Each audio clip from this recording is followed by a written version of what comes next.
This presentation is brought to you by the MFOA.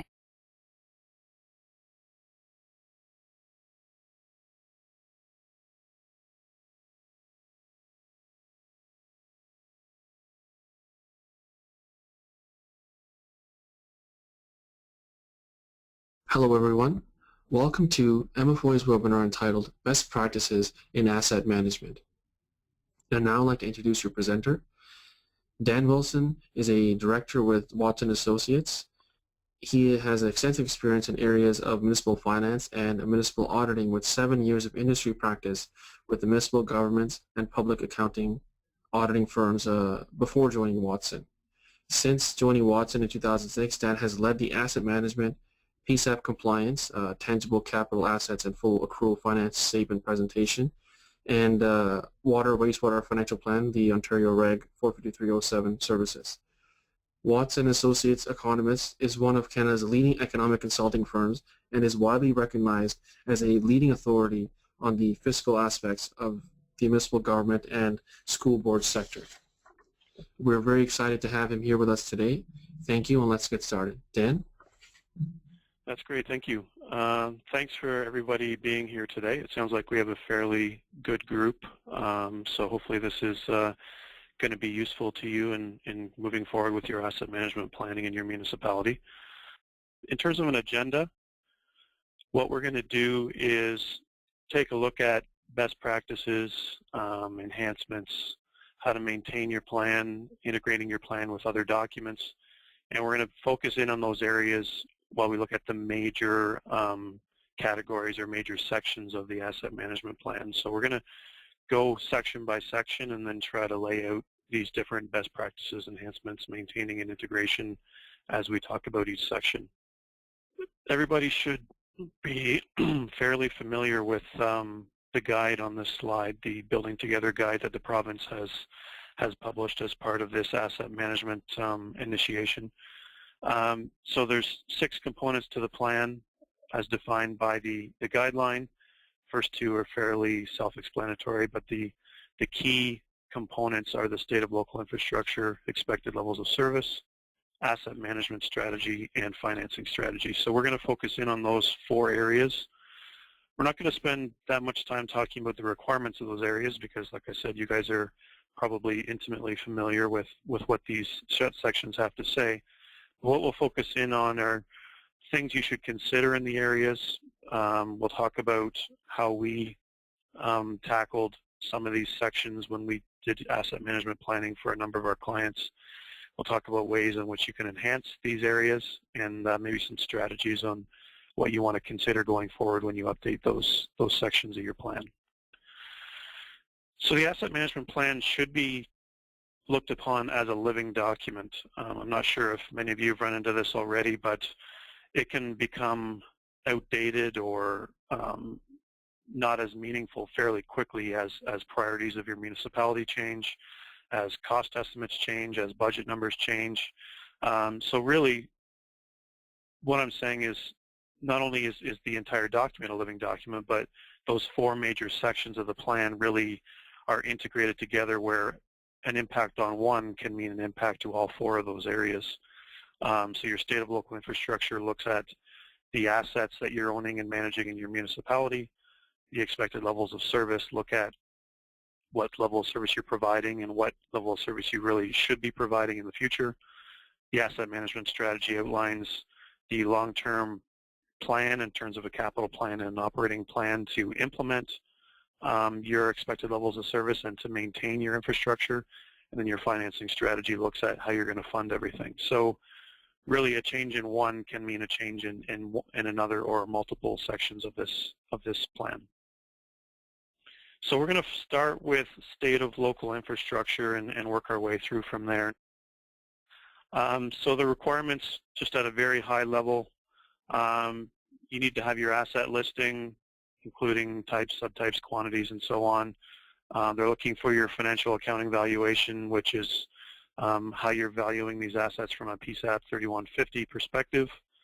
You need replacement cost valuation, and asset age distribution and asset age analysis, condition using standard engineering practices, you need to record all of your assumptions, and then you need a data verification or condition assessment policy. So we're going to talk about that in a little bit more detail now.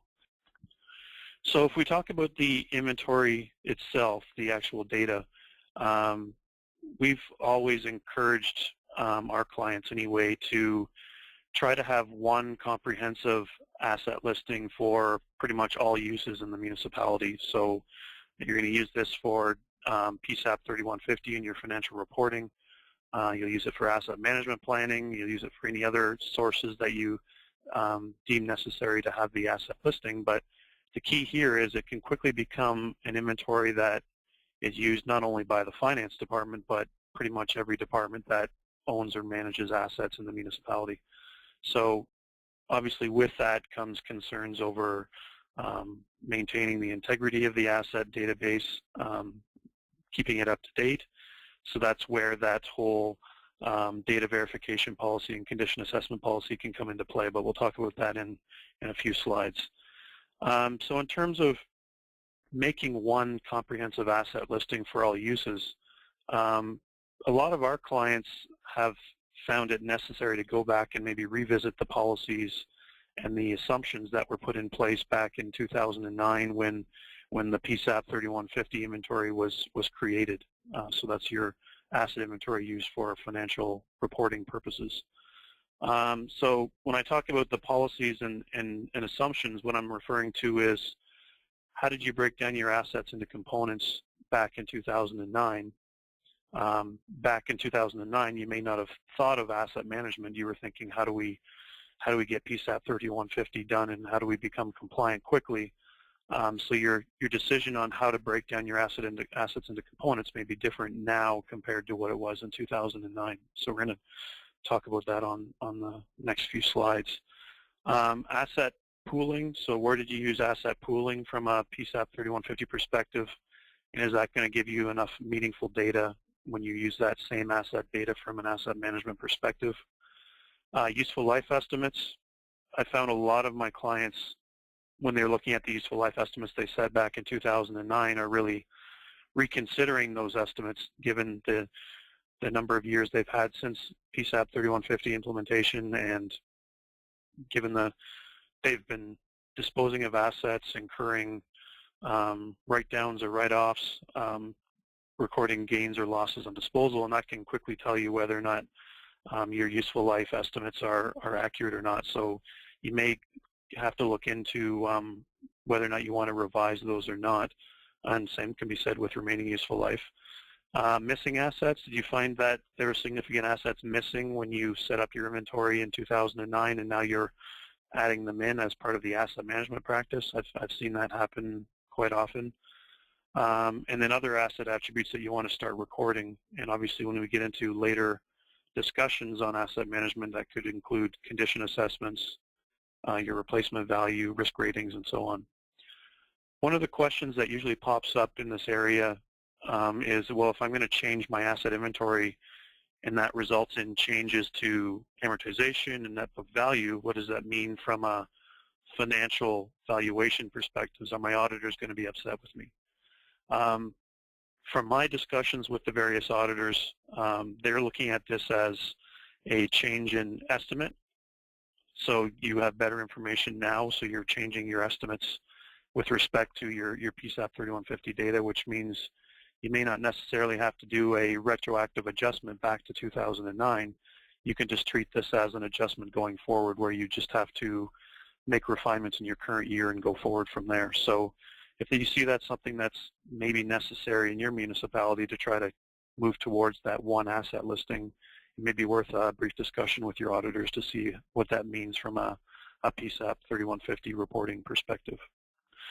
I mentioned asset components, and these are just some of the examples of what we've been seeing in some of our clients in doing asset management, and even going back to when we did PSAP work in 2009. So some municipalities may have recorded a building as a building, but it can obviously be very difficult to do asset management planning if you just have one value for a building. So, and it can be very difficult to maintain the asset listing if you have 100 assets for a building. So you have to really find what's going to be meaningful to you and meaningful to all the departments in your municipality. So you can very quickly break down a building into 7 components, into 20 components, whatever makes sense. But what do you have to manage from a PSAP perspective, and what can you manage from an asset management perspective? So do you have the ability to roll up these components so you're dealing with fewer assets when you're doing amortization calculations and your financial reporting? Or do you have to deal with the entire detail of your components when you look at these buildings? So those are some of the questions you need to ask when you're setting up your components, if you're changing the components, and what does that mean in terms of software? Does your software allow you to roll up these components to a higher level so that you can look at amortization and the financial reporting calculations at a higher level? So that would be my suggestion anyway, to try to deal with PSAP at a higher level, but be able to break down those components into smaller components that will assist you further in asset management. Same thing for roads. Some municipalities could set up roads in a higher level components when it came to PSAP compliance. Most of the people we helped with PSAP compliance back in 2009 broke down their roads into road surface and road base, just because of the potential change in useful life between the surface of the road and the base of the road. But you can even break down that even further, looking at curb, gutter, sidewalks, street lights, traffic lights, signs. So again, you can get into quite a few asset components here, but you really need to see what makes sense to you, both from a PSAP perspective, asset management perspective, and then any other use you have for this asset inventory. Bridges. A lot of municipalities are showing bridges as single assets. If you see that there's a significant difference in the bridge deck versus bridge structure, you can break it down that way as well. But again, you can get into more and more components depending on what makes sense for you. So looking at valuation next, obviously there's various different approaches or various different sources of information you can use for valuation. We've seen a lot of municipalities rely on condition reports where they're available, like a roads needs study or a bridge inspection report or a facility condition assessment. If you have a water wastewater rate study, that usually has some type of indication of replacement cost for your water wastewater assets. Getting into a little bit more effort, you can start looking at tender results or recent invoices. So what are certain assets and asset components costing you today? And you can create internal benchmarking data, like a cost per kilometer of a certain type of road. Alternatively, you can look at industry benchmark data. So again, cost per kilometer of road, or that type of something that gives you a meaningful benchmark data that you can use going forward. Insurance records, to be honest, we've found aren't entirely accurate, but they can be used if necessary. And indexing your PSAP 3150 data, again, it may not be entirely accurate, as you more than likely have better information today than you did back in 2009. But again, it can be used if there's no other approach necessary. And the reason I'm bringing these different valuation approaches up is because part of the requirements of the asset management plan through the provincial guideline is to have ongoing updates to your data. So we refer to a data verification policy, a condition assessment policy, and we're going to talk about that a little bit more in the next slide. But what that's referring to is, what are you going to do from a policy perspective to make sure your asset database is kept up to date so you can get a meaningful asset management plan out of your data? In terms of condition assessments, the province does refer to standing engineering practices, so you need to make sure you can comply with that going forward. We suggest that, at least for the minor assets, you can utilize municipal staff knowledge, like your vehicles and equipment. It makes sense that you have employees using these vehicles and equipment on a day-to-day basis, so on some type of periodic basis, whether it's once a year or once every 6 months, whatever you deem necessary, to have some type of form that they can fill out that will outline the condition of these assets that can feed into the asset management plan. Some municipalities may have staff that can do the more complex assets, but typically we've seen roads need studies and bridge inspection reports completed by some type of engineering consultant. But the key here is, I mentioned earlier, having one inventory for all needs like PSAP asset management. That also refers to if you get these engineering consultants to do condition assessment reports for you. I've seen quite frequently actually where the inventory you receive through that report doesn't match the inventory that you're using internally for PSAP or asset management, and you have to try to link assets from, say, a roads need study to the assets you're using internally. So I strongly suggest if you're going to hire somebody to do a roads need study or your bridge inspection reports that you're required to do every 2 years, that you spend the time to identify what asset database is going to be used. So that can easily be converted into the asset management plan. It can be used in your comprehensive asset listing. I find that as an important thing to consider, as I've seen too many times where it doesn't really line up and it creates headaches when you're trying to update everything. How is this condition information going to be updated? And I referred to those policies that are required according to the provincial guideline. So what we suggest there is have the policy outline exactly what's going to be updated and when, and what's going to be involved in that update. So as an example, are you going to do the bridge inspection reports every 2 years? Well, you legislatively have to do it every 2 years, so your policy can mirror that. But what exactly is going to be done as part of that? So I know there's the OSIM reports that have to be filled out as part of those inspections, but make sure you get a replacement cost of your bridges, and not only a replacement cost, but if you're breaking down your assets into components on your asset listing, make sure you get the same component breakdown on that. Are you going to get a condition assessment, and make sure the condition assessment can match into the conditions you're using on your asset management plan. So it just takes a little bit of extra time, but when you're doing the proposals or hiring someone to do these roads need studies or bridge inspections reports, or especially when it comes to facilities and you're doing facility condition assessments, it can very easily not line up with the way you're managing the assets, because there's many different ways to break down a building into components, and what you're doing may not necessarily be what the engineer is looking at when they're doing the report. Let's move into expected levels of service. So in this section, what the province is asking for is performance measures, targets, timeframes illustrating what your defined level of service is in your municipality, external trends, issues that may affect desired levels of service and your ability to meet them, and to show your current performance relative to targets established. So I find that this section is one of the most important sections of the plan, and unfortunately from our past experience, it's one of those areas that municipalities are really trying to come to grips with in terms of what really should be in this section.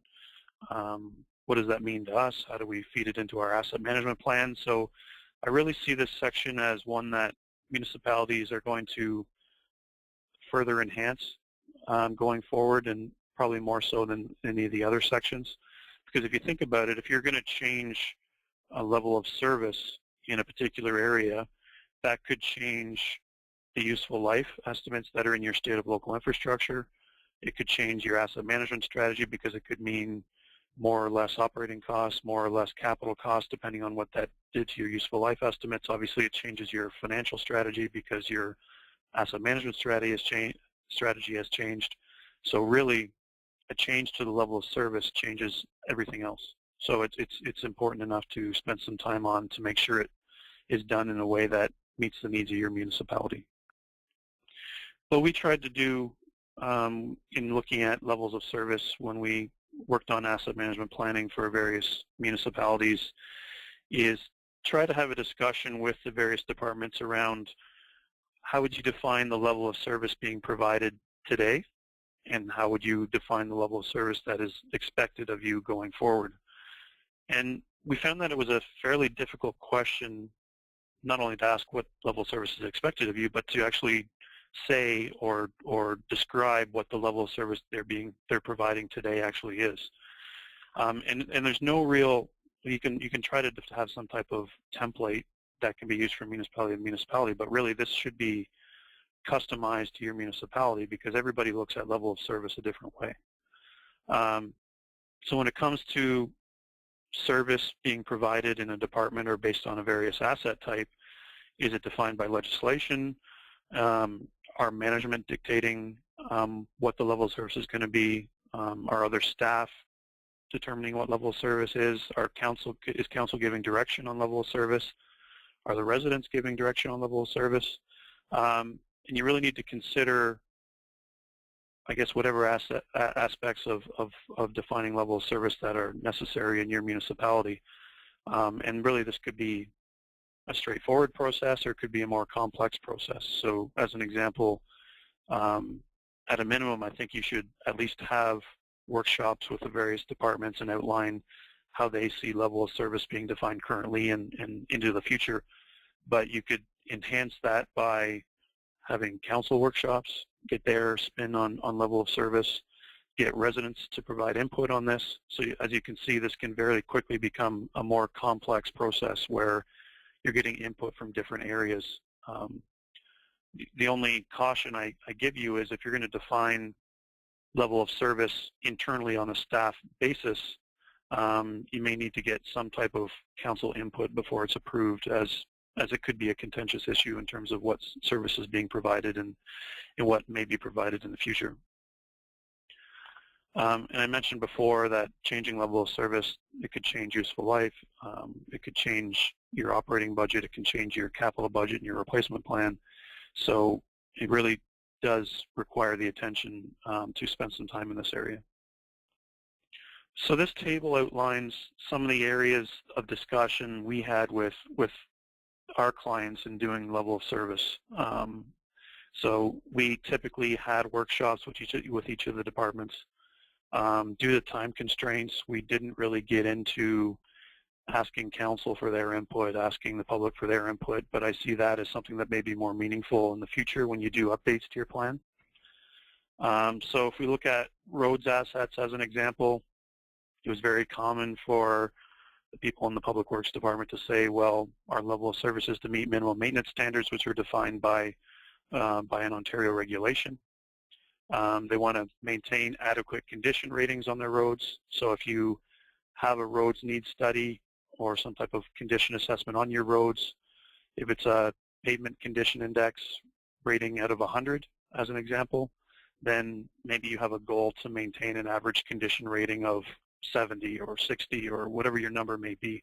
But it's a good way to look at setting a benchmark and setting a level of service requirement through this exercise. Roads maintenance.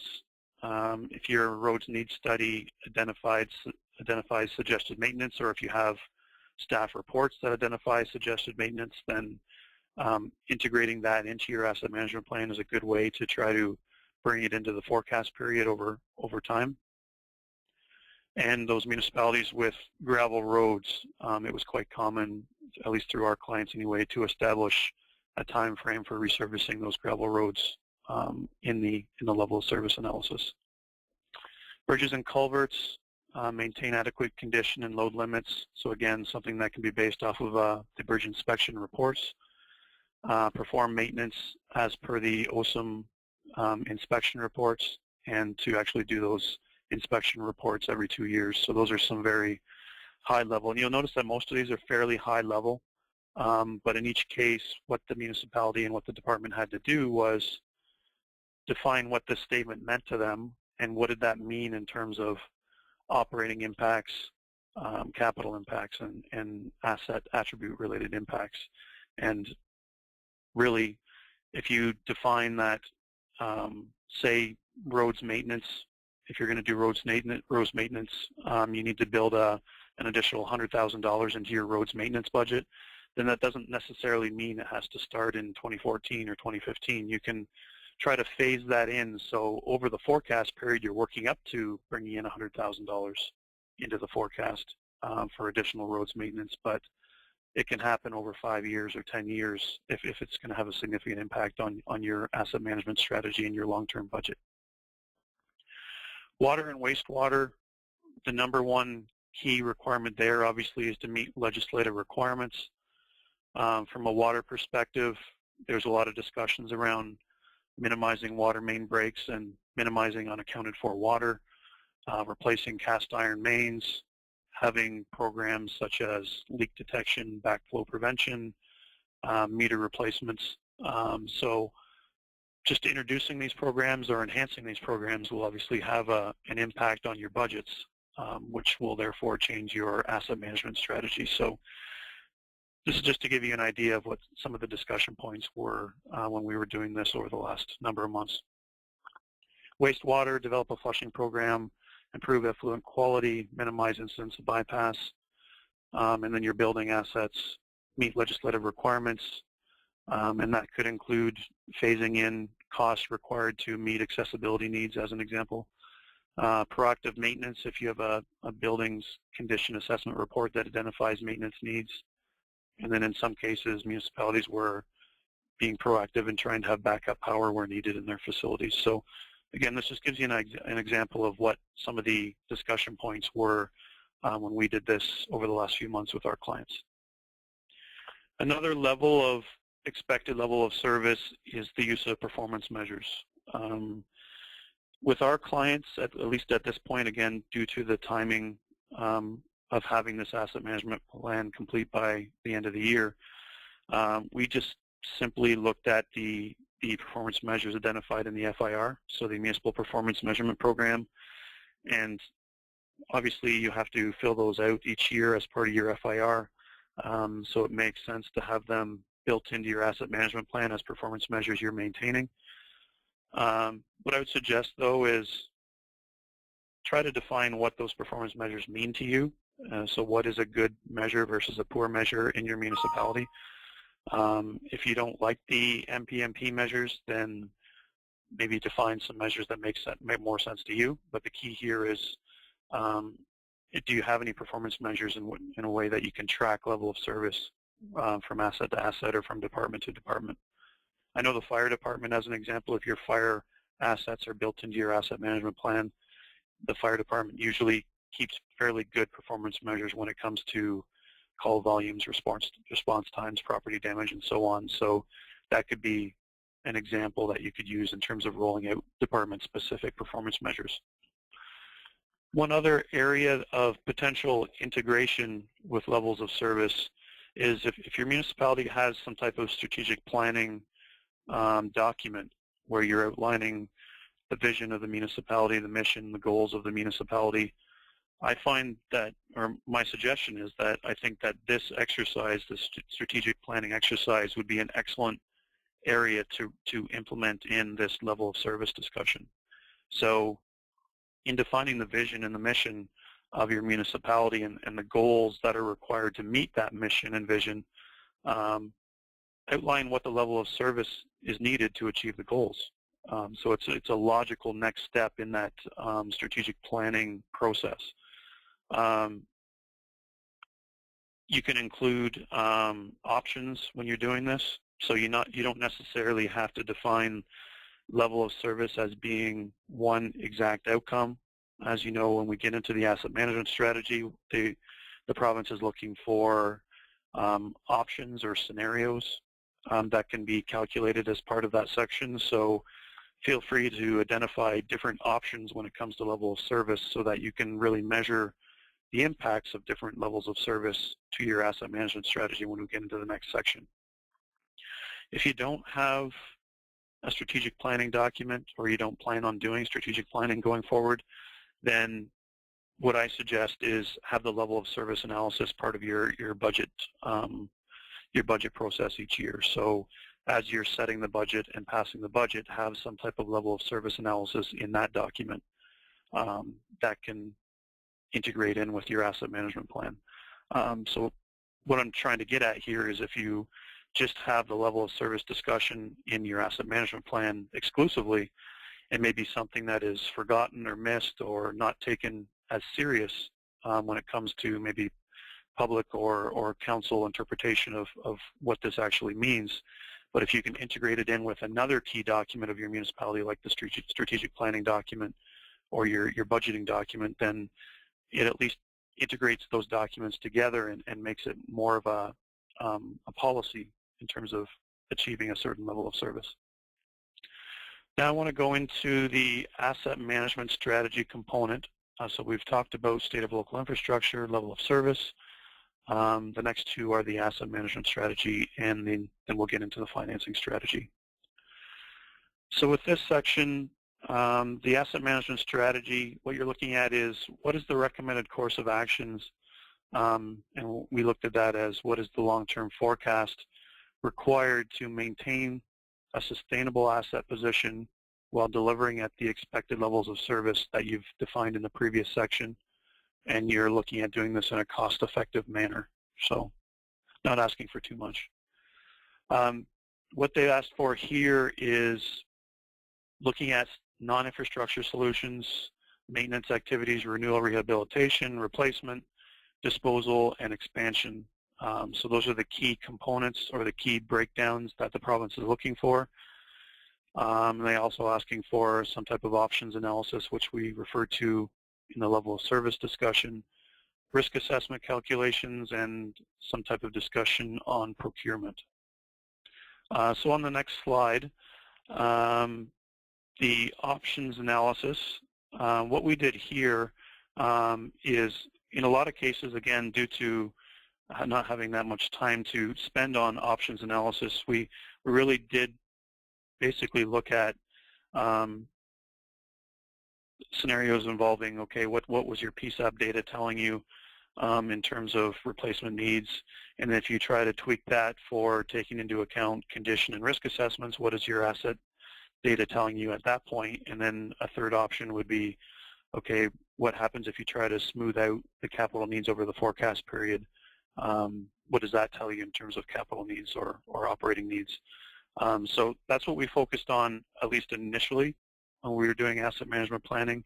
But what we suggest in terms of enhancing that is, like I said earlier, is to focus in on the different ways in which you can set level of service and how each level of service can potentially mean operating budget changes, capital budget changes, useful life estimate changes. So if there's different ways in which you can define level of service, have those level of service scenarios be your asset management scenarios.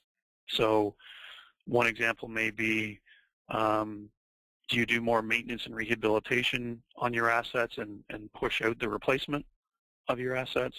Or on the reverse side, do you minimize the maintenance and rehab and replace the assets sooner? So that could be two different scenarios that you could run just to look at the different implications from an asset management strategy point of view and then a financing strategy point of view.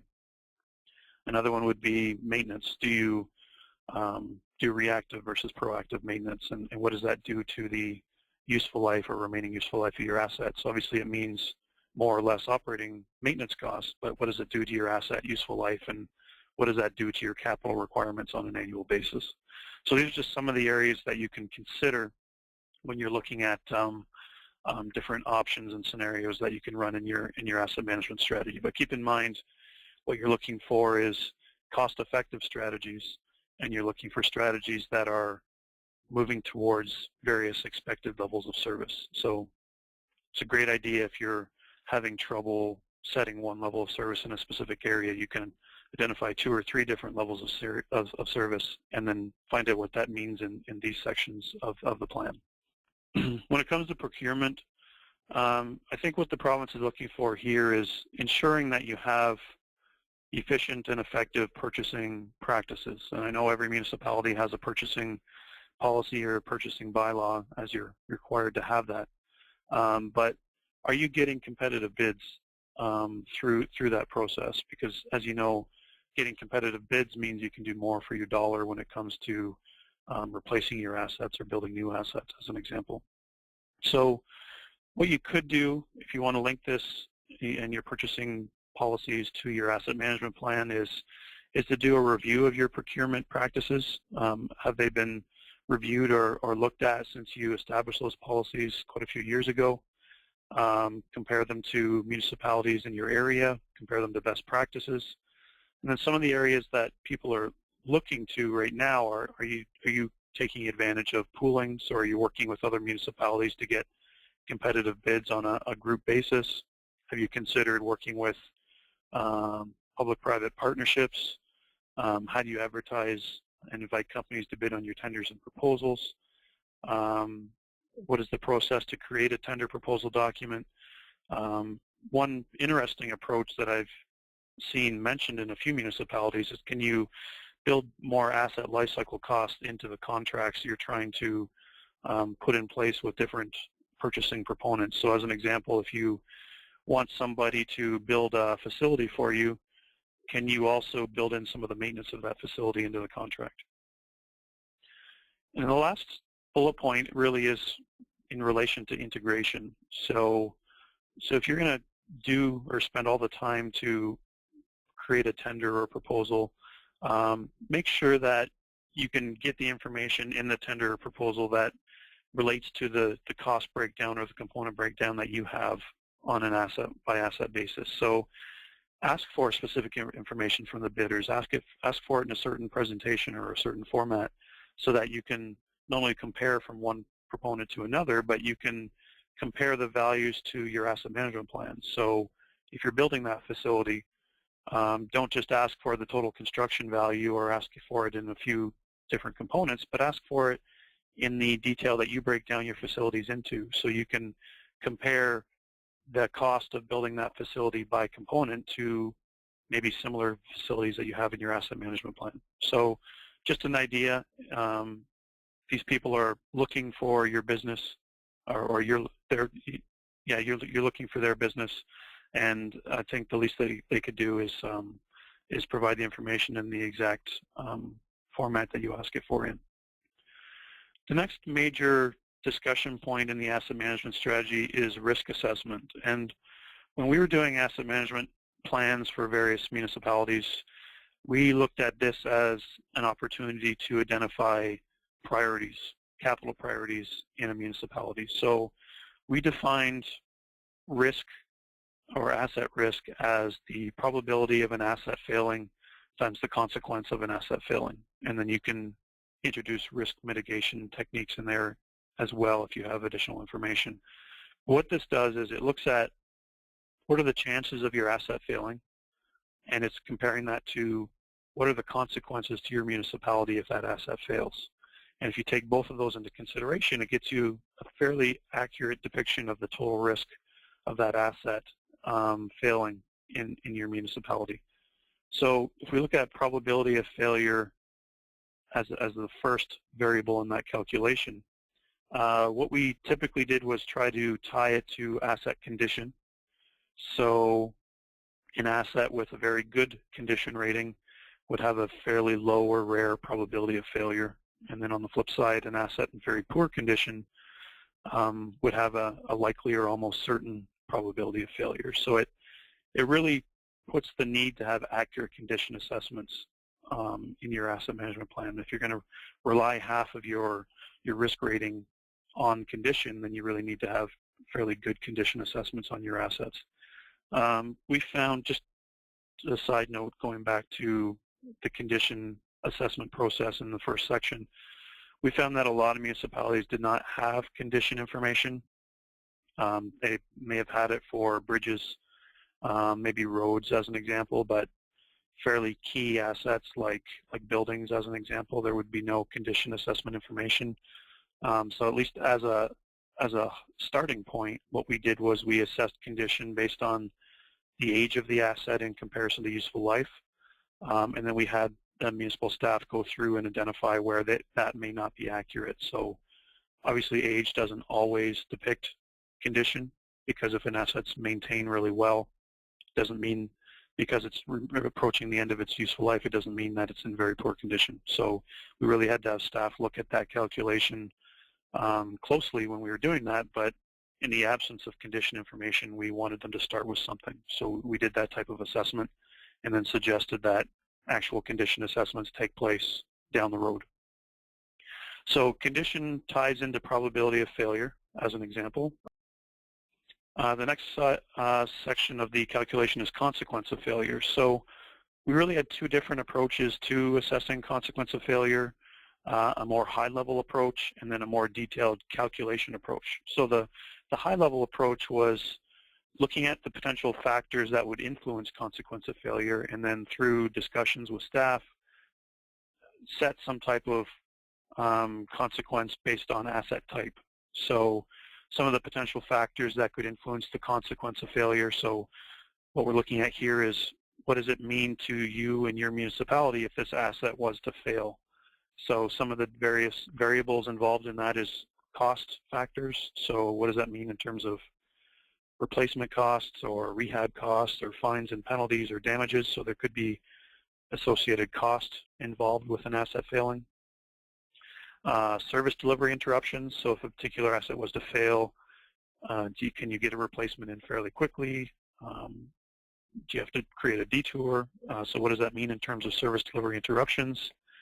Environmental impacts. So something fairly serious like water or wastewater, if something were to fail, could not only result in fines and penalties, but could also result in environmental impacts. So that could be a huge defining issue when setting consequence. Potential injury or death as a result of an asset failure. And then in some cases we found that the actual location of an asset, whether it's in a school area or a hospital area, could really come down to a potential variable for consequence.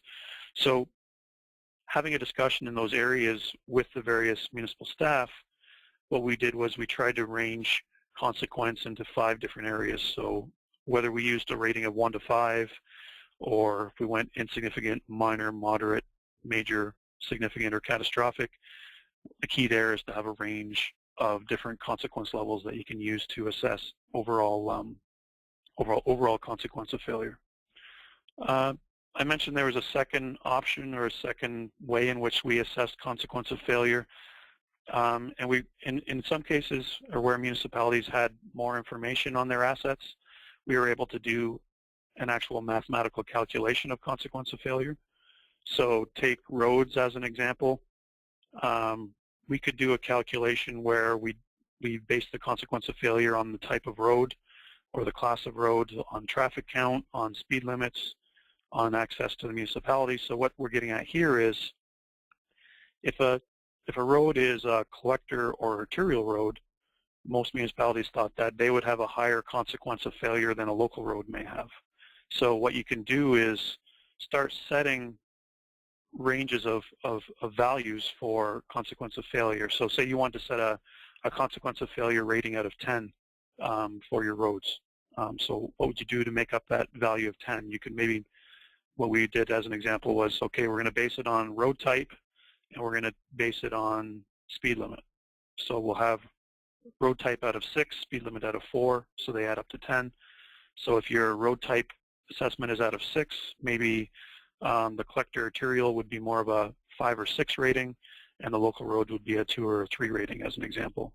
So what you can do is take that value, add it to the value out of 4 for speed limit, maybe 100 and above kilometers an hour is a 4 out of 4, and then you have 80, 50, 40 kilometers an hour, and weight the calculation appropriately so that when you add the two numbers together, you get a value out of 10, and obviously the higher number would result in a higher consequence. So that's basically what we did in terms of assessing consequence for some municipalities. Bridges, again, it's usually the same characteristics as roads, so the type of road it's on. Access to municipality would involve, so do you need that bridge to be active and working for snow plows, for school buses, for fire trucks? And if that road or that bridge were to break down, what does that mean in terms of having access to a certain part of the municipality? So you can take that into account when you're doing the calculations. Water, wastewater mains, it can be based on the main size. So the thinking there is a main with a bigger size, it's servicing more areas, so it has a higher consequence of failure versus the smaller mains that you may find in local areas. Same thing with trunk main versus local. A trunk main has more servicing areas, so that means that it results in a higher consequence of failure.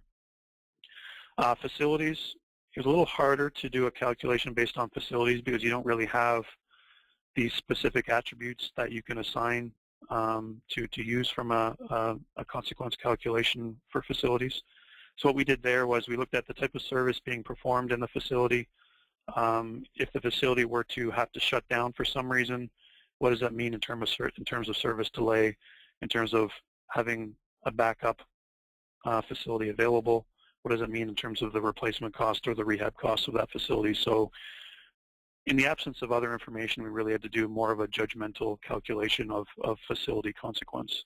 And then the same thing with vehicles and equipment. What type of service is being provided?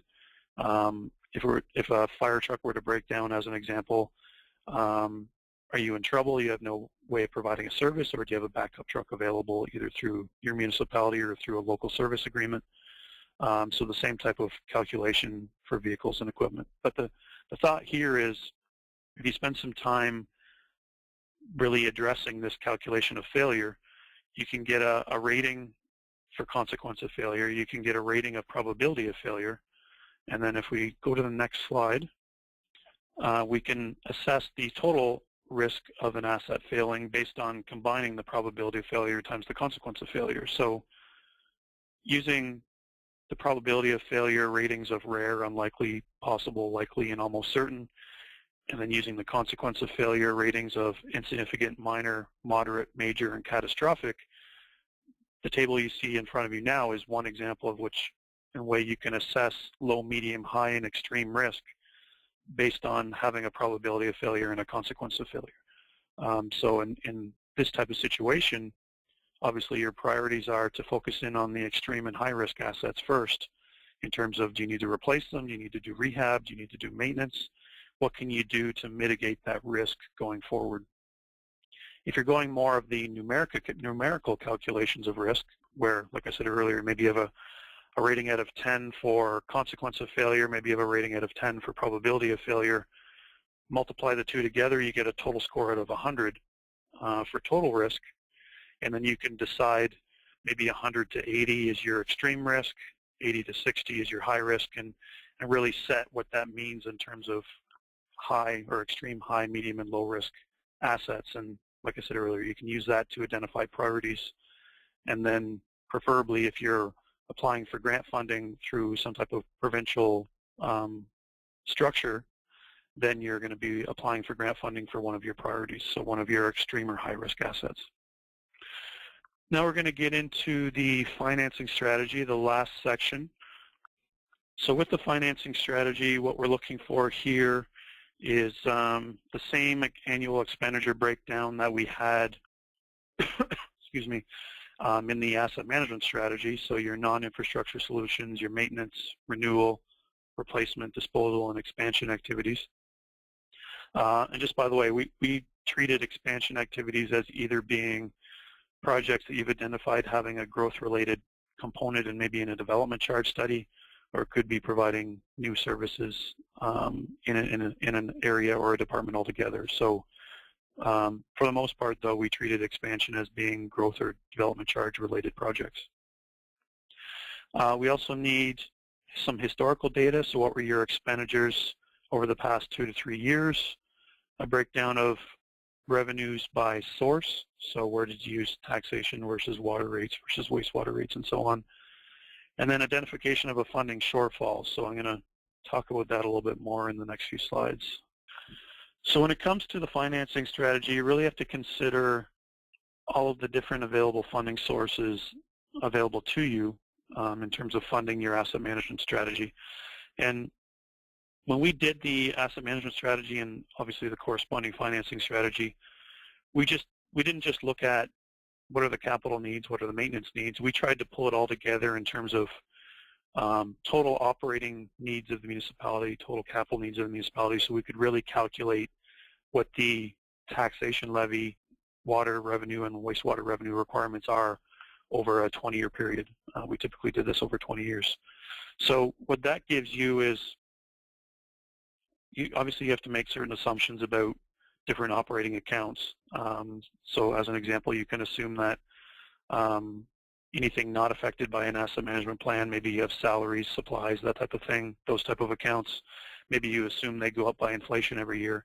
So at least you can include them in the analysis and look at your municipality's taxation levy and the requirements going forward. You can look at it everything at once. So you have to look at your taxation-related needs.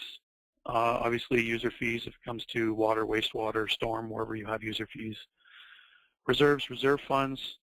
So hopefully through your plan, you're not only paying for current capital needs, but you're building your reserve fund balance over the forecast period.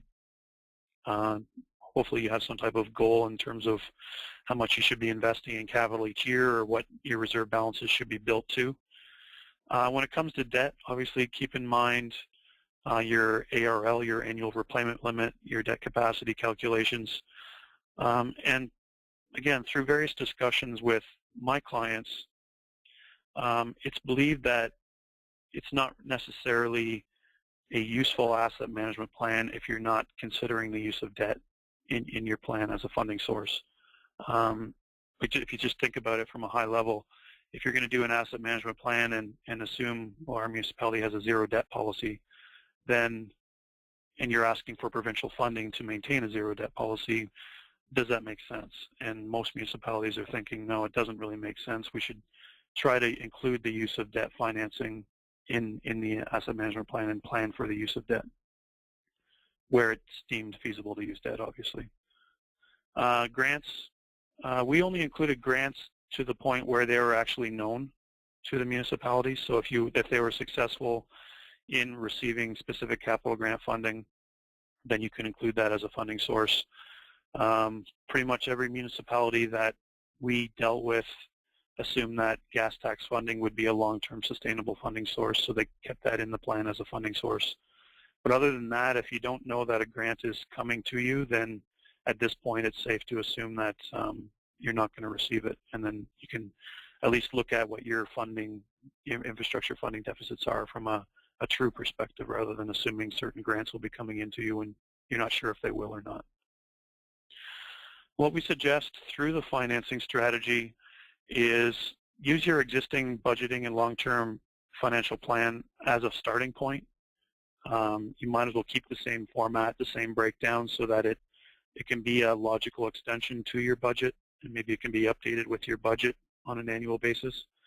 So what we're suggesting there is whatever departmental structure you have, however you break down your accounts in your budget, we suggest you use the same format from an asset management perspective, so that at least it makes sense to the public or to council when they're looking at it, and they can relate it back to the budget. It's also important to look at the various variables that are involved in doing a long-term financial plan. Like I said earlier, we based our plans based on a 20-year forecast, and when you have to take capital inflation into account, operating inflation, rate of return on your reserve funds, assessment growth, just a small change in those variables over a 20-year period has a significant impact. I have an example at the bottom of that page where if you take $1 million today, what will it be worth in 2034? Well, if you use 2% inflation, it's worth about $1.5 million. If you use 3%, it's $1.8 million. And if you use 4%, it's almost $2.2 million. So you can really see the impact. And if your municipality has $500 million or $1 billion worth of that capital assets, you can see how this can quickly add up just based on what you set for capital inflation. And really my only suggestion there is don't set inflation variables based on what inflation is today. Set it based on what you think it'll be on average over your forecast period. So if you're doing a 10-year forecast period, maybe look at what the average inflationary level was for the last 10 years, and maybe use that as a starting point. In terms of financing strategies, some of the different options we calculated out as part of the financing strategy for our clients would be looking at the various scenarios a municipality may be in terms of capital needs, and using that to take into account the financing strategies and using various funding sources. So as an example, this particular municipality has what we call a front-ending challenge, and I know quite a few municipalities have a front-ending challenge where there's a lot of capital needs identified earlier in the forecast period. Obviously, that means, at least in most cases, that whatever your current funding level is, you need to increase that in terms of investing in capital each year. But how do you get over that front-ending challenge? Do you issue debt to try to get through that front-ending challenge quickly?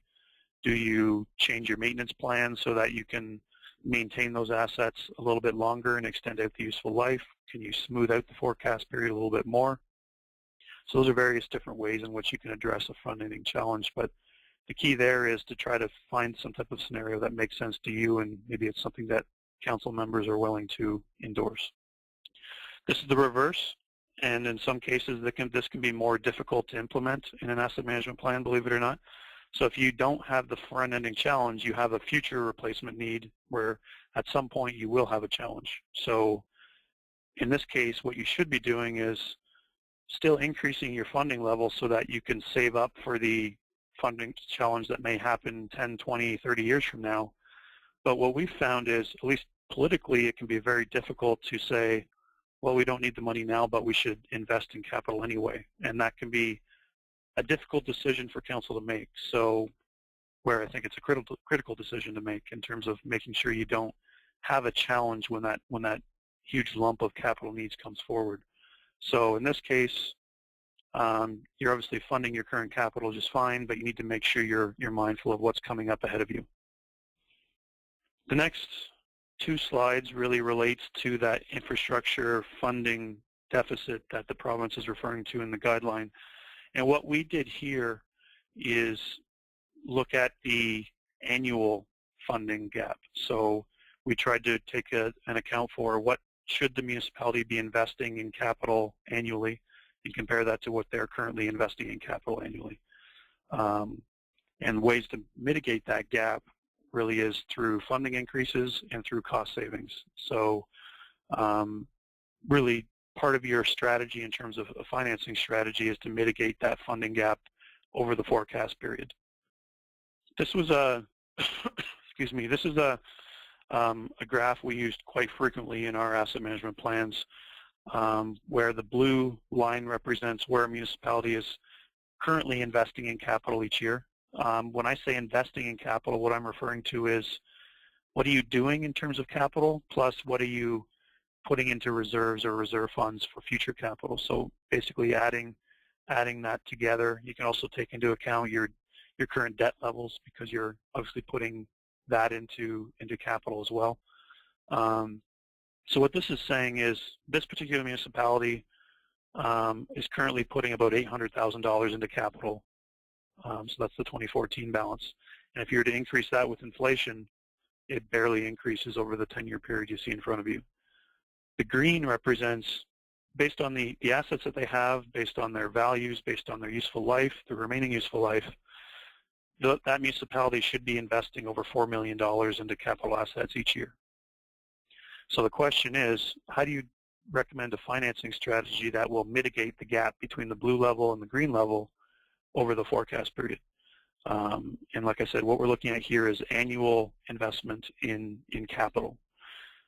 So part of our strategy was, you'll see the red, which is the recommended funding increase in terms of investment in capital, that what we tried to do is show at least over, if not over a 10-year period, over a 20-year period, how you can significantly reduce that gap by having phased-in increases in taxation, water rates, wastewater rates, whether cost savings can be found somewhere. A very common cost saving that we implemented into various plans was LED lighting for streetlights. So there'd be an initial capital cost, but then over the course of 10 years, typically that type of thing will pay back the capital cost, and then you have an operating savings going forward. So strategies like that can reduce your maintenance costs and give you more room to invest in capital going forward. Just to conclude my presentation, these are some of the recommendations we put in the back of our plans when we went to councils over the last 6 months or so. So we asked that council receive and approve the asset management plan, that they consider the asset management plan during budget deliberations. And the reason we put that in there is because something like what grants are you going to receive is really unknown. And I referred to earlier that if you don't know that you're going to receive a grant, you really shouldn't put it into the strategy going forward. So really, what you need in terms of capital investment from taxation or from water and wastewater rates really isn't known until you get to that particular year. So really, to consider the asset management plan during budget deliberations ensures that you can take the needs identified in the asset management plan, but adjust it for any new information that you may have at that point in time. And then the last one is that the plan be updated as needed over time, that as the priorities of the township or municipalities change. So that's just showing council that it's a living and breathing document, and you need to be mindful that changes are needed, or it'll become a very unuseful document very quickly if you don't make the changes.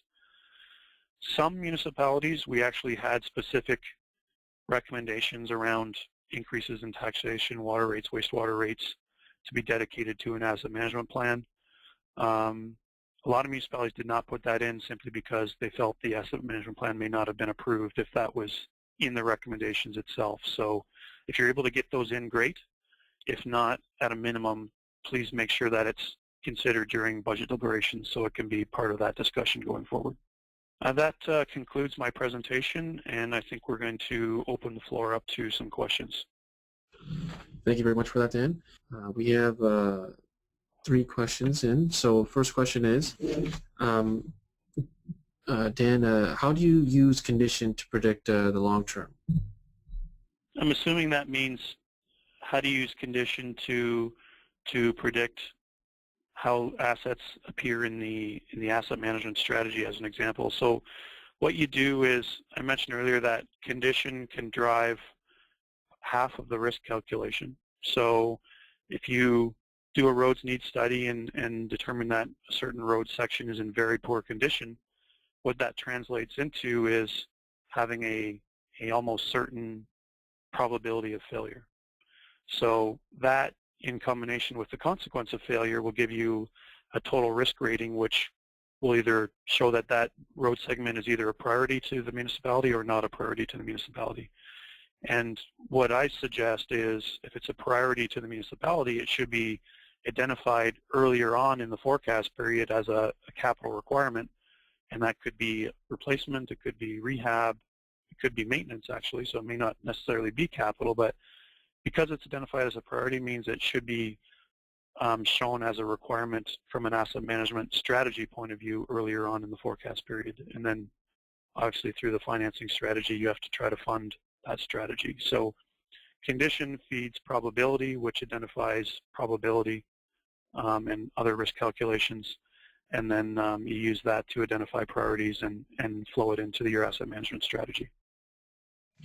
Thank you, Dan. The next question is, should TCA useful lives be agreed to asset management useful lives always or at a minimum? That's a good question. I've had clients go both ways, actually.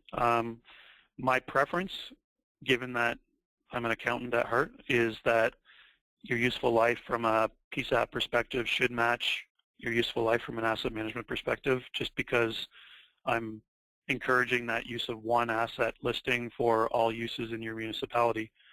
But that doesn't mean that you can't manage 2 different useful life estimates. I've had some municipalities have, instead of having an attribute called useful life, they have 2 attributes, one called PSAP useful life, one called asset management useful life. And those are for municipalities that don't want to go through the hassle of updating their PSAP calculations. So you may have a clear example that I've seen many times is maybe road base assets having a useful life of 50 years for PSAP because that was what was believed to be accurate back in 2009. But given actual practices, you're probably getting 80 years out of your road bases as an example. So I've had clients say, well, we're going to keep our PSAP useful lives at 50, but we're going to add a new column to our listing called asset management useful life and set it at 80. And we'll do all of our calculations from an asset management point of view based on the 80 and then the PSAP point of view based on the 50. I personally would prefer to keep them equal, but I think that other option is legitimate. It may be a short-term solution until you decide to update your PSAP data, but at least it's a solution that will give you more accurate results on the asset management side because you're using more accurate estimates in doing your calculations. All right, thank you. The next question is, what is your view on condition, risk, criticality applying to short-term budgets and not to long-term forecasting? I agree that condition and risk identifies priorities in the short term, but to be realistic, a lot of municipalities have so many priorities that it may be financially improbable and unfeasible to say have all of your immediate priorities identified in 1 to 5 years. I've had quite a few clients that through the risk calculation identified so many priorities that the first 10 years or even more of the forecast period is just to address priorities that are currently in place. And we use that as a discussion point in the report that can hopefully be used as an argument to the province to receive grant funding going forward. But preferably, priorities are identified through condition and risk ratings for the short-term needs, but obviously you need a reasonable and realistic financing strategy. So if you need to push out your priorities further than the 5-year period, then just make sure you address that in your recommendations in your report, and then make sure you outline the consequences of doing that. So if an asset were to fail, what do you do in that situation, and do you have adequate maintenance budgets to address the fact that the assets aren't being replaced when they need to be replaced? So you have to be careful because it could mean having priorities in year 10 or even year 20 or year 15, but you need to address the consequence of that in the report itself.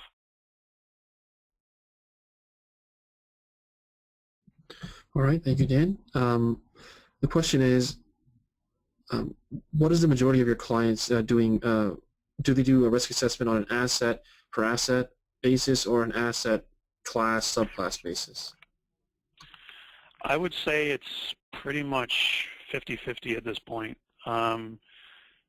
When we do the probability of failure, 99% of the time it's on an asset-by-asset basis, because if you're doing a condition assessment for each asset, it's very easy to do, like if you're working in Excel as an example, it's very easy to do a formula that calculates a probability of failure based on condition. So like I said, 99% of the time we do that calculation on an asset-by-asset basis. The 50-50 that I mentioned earlier is more the consequence of failure, where a lot of municipalities just simply don't have asset attributes that can be used to calculate consequence.